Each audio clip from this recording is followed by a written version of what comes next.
All right, here we are on chapter 38, the bipolar world. Bipolar meaning two superpowers are going to basically be the focal point of the world during this time period. And I've got the first heading, which is the formation of a bipolar world. So, what is the Cold War? I like to say the Cold War was an era of global confrontation and competition between the incompatible systems of the Soviet Union, who wanted communism, and the United States, who wanted democratic capitalism. Here is a old communist propaganda poster, which basically shows the idea of communism being all these people are taking advantage of over these poor people who have no power in the government.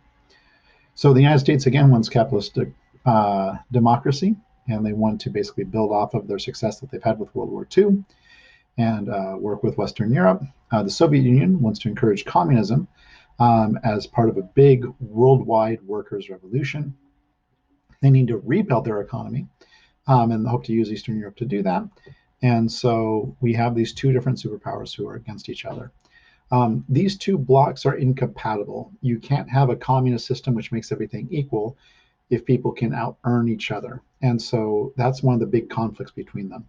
And so we have these two blocks which are created, basically Western Europe and the United States, and Soviet Union, Eastern Europe. And so between them, Winston Churchill famously calls it the Iron Curtain. And so one of the biggest things that they need to figure out is what do we do with Germany, who had just lost the Second World War and had caused huge amounts of trouble for the past 30 years. So what they decide to do is the Western powers and Soviet Union agree that they're going to split up Germany into four pieces. So they're going to do that with Germany. Berlin is such an important world city, they're going to do the same thing with them. Now, what happens is soon after this, is the United States and Britain and France, actually they want a strong Germany to protect them from the Soviet Union.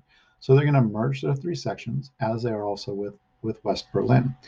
Berlin is split up because it is such a powerful, important city. This angers the Soviet Union, and Berlin is very strongly within the East German territory. So what they do is they create a blockade. So they prevent supplies coming into the western part of Berlin. So not wanting to have a big military conflict over it, the United States helps lead an effort to basically bring in supplies through air. And so we have 11 months of air shipments. And this is at times we have planes flying like directly after each other, and they're not giving the Soviets any sort of chance to break this airlift that's going in. Fortunately, the United States and Soviet Union never start a war over this. And eventually the Soviets, after about a year, say, okay, fine. They lift the blockade. So East Berlin becomes the capital of the German Democratic Republic. Quick spoiler, anytime a country has democratic in its name, it's probably a communist country.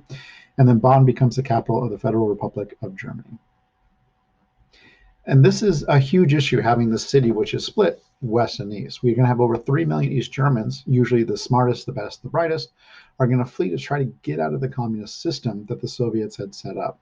It becomes such an issue that the Soviets create the Berlin Wall in August of 1961, which becomes a huge symbol of the Cold War. It's big, it's concrete, there's machine guns, there's barbed wire, all sorts of things to prevent people from escaping.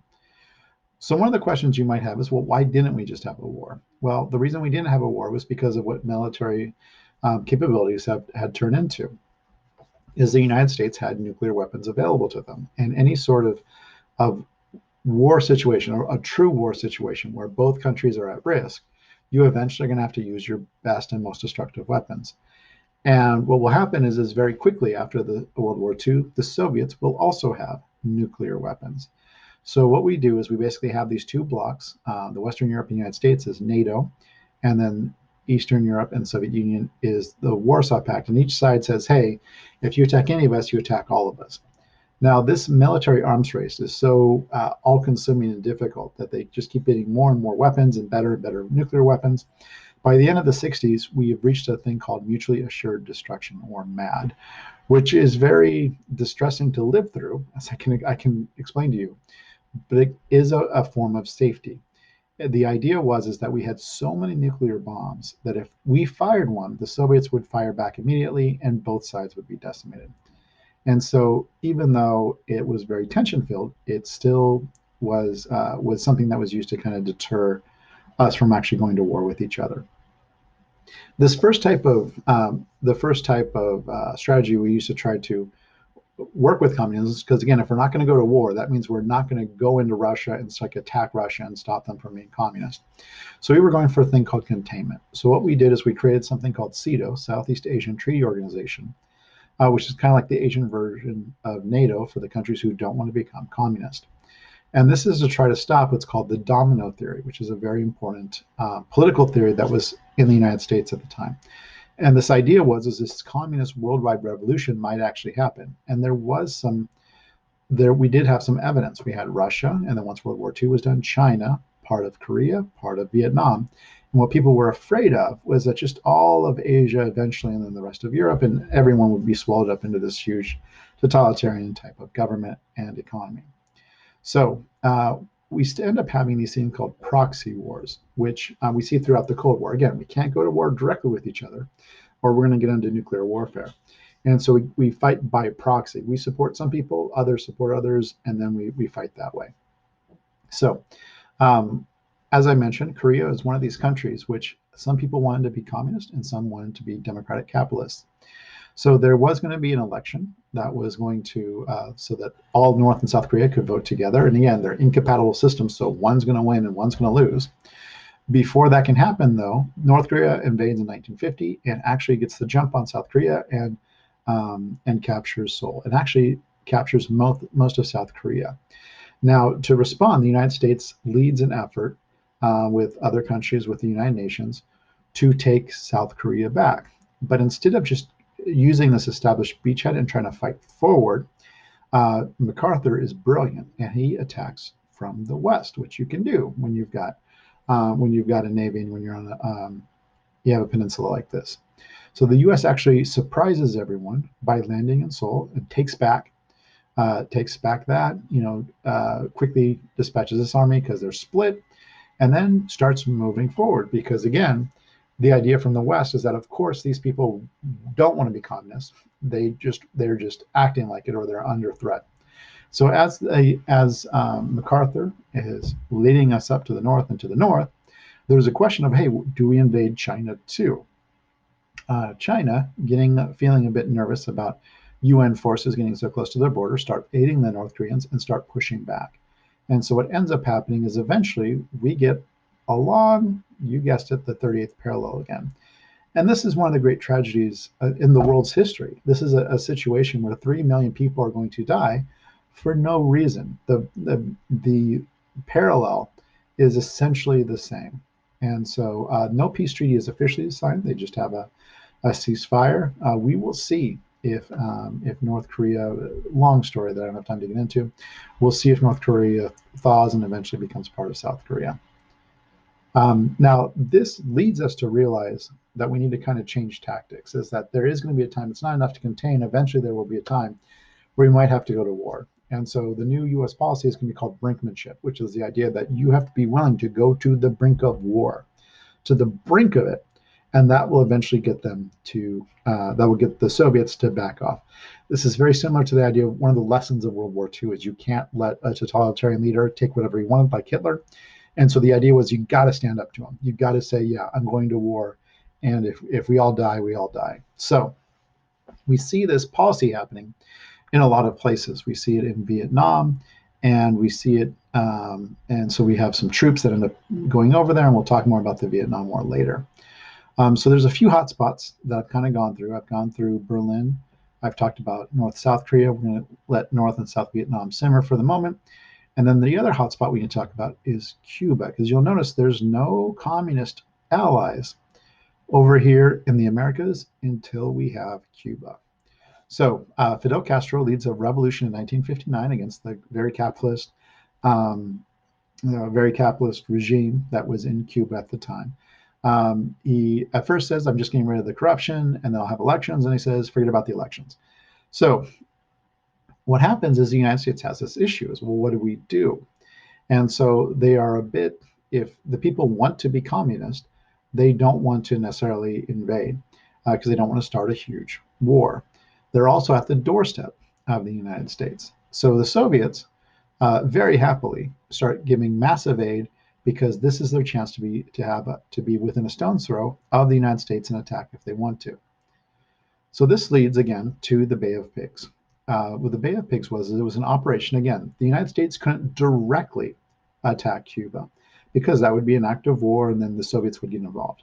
And so the CIA trains about 1,500 Cubans to take back the island, and then sends them to the Bay of Pigs to hopefully spur a revolution. Again, from the US perspective, it made zero sense for anybody to want to be communist. And so they thought they could just send a few troops over, they would rally everybody else, and then they would kick out Castro. Through some mismanagement and some mistakes, American air support never appears to help assist these people. And so when that doesn't happen, the force is pretty rapidly taken out, which is a big US embarrassment. This leads us to the time that the world should have blown up, which is the Cuban Missile Crisis.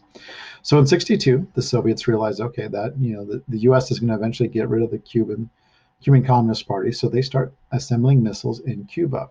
The United States is able, through their spy network, is able to take some pictures of it and find out about it, and we have this huge confrontation.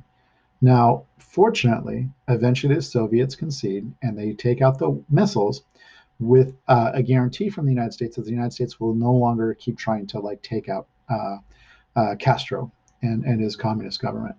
So on one hand, the U.S. Secretary of State Dean Rusk says, "Hey, we stood eyeball to eyeball, and they blinked first." The U.S. didn't just win; everybody won. This again is one of those times, and one of the issues with brinkmanship is eventually, if you're willing to go to the brink every single time, eventually you're going to go move past it, and that would have been no good for anyone.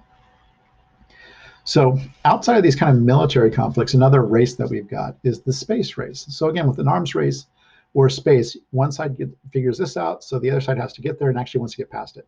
And then this side says, okay, I want to get past that, and I want to get past them. And so we have this race and it's good at getting technology to move incredibly quickly because you're constantly trying to beat the other side.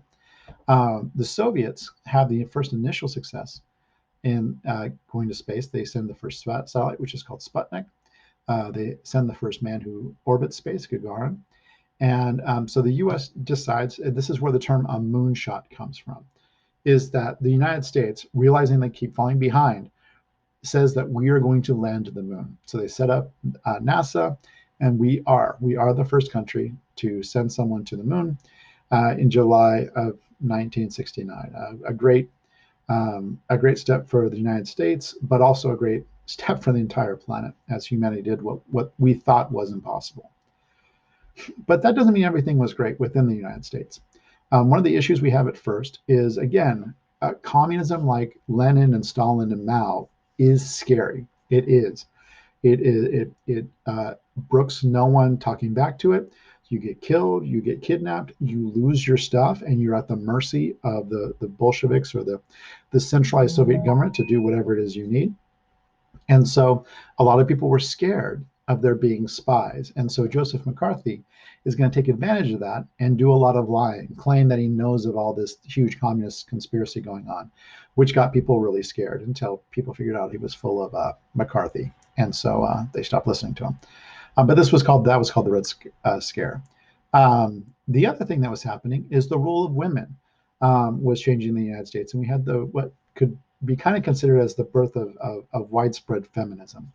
And what feminism did, it was really kind of name the patriarchal issues that women were going through. So in the Feminist Mystique, Betty Friedan said this: the problem that has no name, which is simply the fact that American women are kept from growing to their full human capacities, is taking a far greater toll on the physical and mental health of our country than any known disease. So she was talking about how limited women were. And so she wanted to break out of that. And so feminism, we're still working to make that more and more possible so that all men and women can be treated equally and be able to live on their own if they would like. The other thing, so that's one of the things that was exploited by the Soviet Union, is that the United States claims it's for freedom, yet they exploit their women. The other thing is, the United States claims to be about freedom, but look at how they're treating, especially the African Americans and Latinos and other groups within the minorities within their country. So it was incredibly hypocritical for the United States to claim all these things and yet treating portions of their population so poorly. So the Soviet Union would talk a lot about that. Within this time period, we have some important successes, though. Not done yet, but we had some successes. We had the Brown versus Board of Education Supreme Court case in '54, which said that was against school segregation. Before, the idea was you had to provide things that were separate. You could provide things that were separate as long as they were equal. And this court case said that separate inherently means unequal. And so, fortunately, that allowed us to start segregating our school system and do other things as well. At this period of time, we also have a few very important civil rights leaders who are going to become more and more famous, including Rosa Parks, who famously won't sit in the back of the bus, and Martin Luther King, who's going to lead a lot of nonviolent civil disobedience or civic disobedience to try to show just how badly African Americans were being treated. And eventually, we're going to have a civil rights bill, which is great, and you'll learn all about that in AP US history. The other thing that's interesting is that during this time period, we're going to have an explosion of consumerism for the regular people. Okay, so and the West is going to really pull ahead in this. Part of that is because the United States is going to help rebuild Europe with a 13 billion over a few years, which is going to be a huge boon to Western Europe. Europeans are going to start owning cars in far greater numbers than they ever thought possible, and that kind of leads us to a spoiler: the end. Your introduction talks about the kitchen debate, which is this kind of verbal sparring between the vice president at the time, Richard Nixon, and the Soviet premier Khrushchev. And so, what's interesting about this is the Soviet American struggle is not going to end because we have a better weapon. It's not going to happen. It's not going to be because of space. The reason why the United States and capitalism is going to win is we build better kitchens. So even then, as they were arguing about this, Khrushchev was talking about how superfluous this stuff was. However, that's how they won. But we'll talk about that more in the third heading. See you later.